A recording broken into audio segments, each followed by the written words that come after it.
como a ti mesmo. Algumas vezes no Brasil, atualmente eu e a Raquel, nós moramos em Viseu, Portugal, eu li em alguns adesivos de carro escrito assim: Deus criou a vida para que cada um cuide da sua própria vida.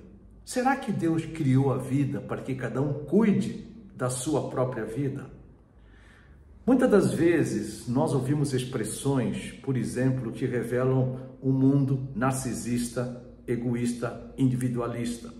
Expressões como, por exemplo, cada um cuida da sua vida.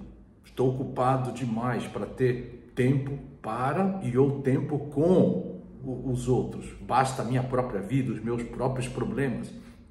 Não tenho tempo para relacionamentos significativos. Pessoas dão muito trabalho, por isso eu as evito. São essas expressões narcisistas, individualistas, de um mundo desconectado com Deus ou com uma comunicação cheia de ruídos, de interferências, comunicação com Deus e com o próximo.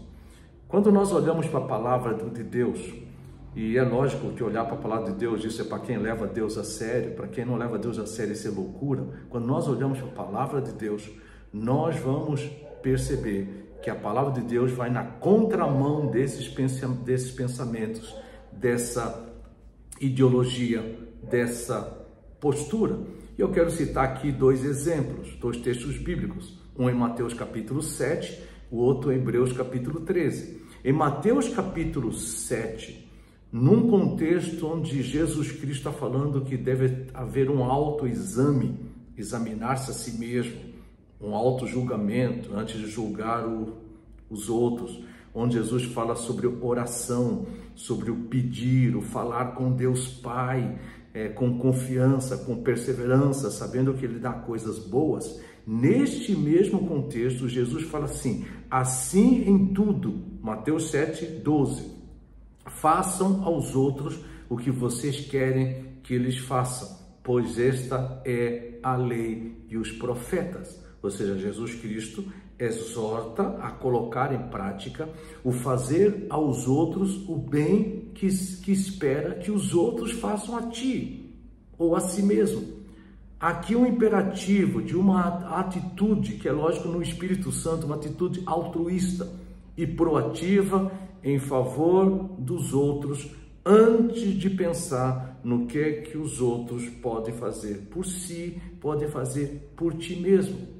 A outra exortação está no contexto dos deveres sociais. Em Hebreus capítulo 13, versículo 1 a 3, fala: seja constante o amor fraternal, ou seja, uma coisa constante, não é uma coisa circunstancial, eventual, interesseira, mas é constante. Não se esqueçam da hospitalidade. Lembrem-se dos que estão na prisão como se aprisionados com eles, dos que estão sendo maltratados como se vocês mesmos estivessem sendo maltratados.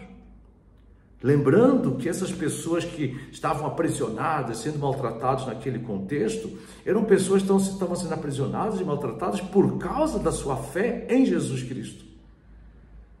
Eram mártires por causa do testemunho do viver em Cristo.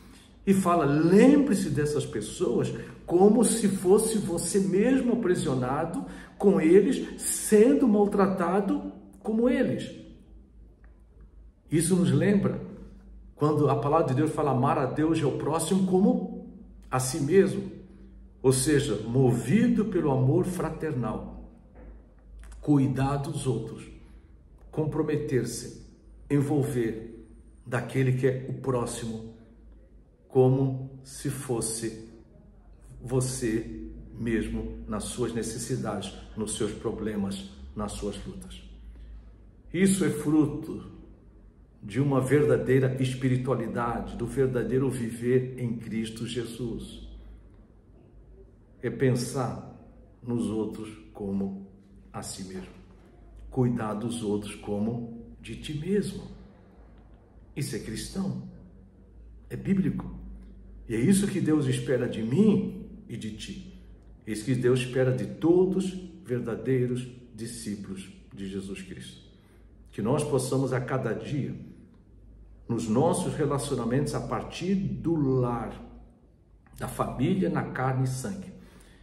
Para quem é verdadeiramente cristão, a partir também da família na fé em Jesus Cristo, a igreja, corpo vivo de Cristo, nós possamos, de uma forma agradável a Deus, pensar nos outros como em nós mesmos. Amar o próximo como amamos a nós mesmos. Desenvolver relacionamentos, fazendo para os outros, dentro das nossas possibilidades, aquilo que nós mesmos esperamos que os outros fizessem por nós. Um forte abraço e até o próximo vídeo, se Deus quiser, a próxima devocional. Sempre lembrando, se você me segue no Facebook, no Instagram, inscreva-se no YouTube, para que nós possamos otimizar a rede social no YouTube, Domingos Mendes Alves, para o alvo.com. Um forte abraço.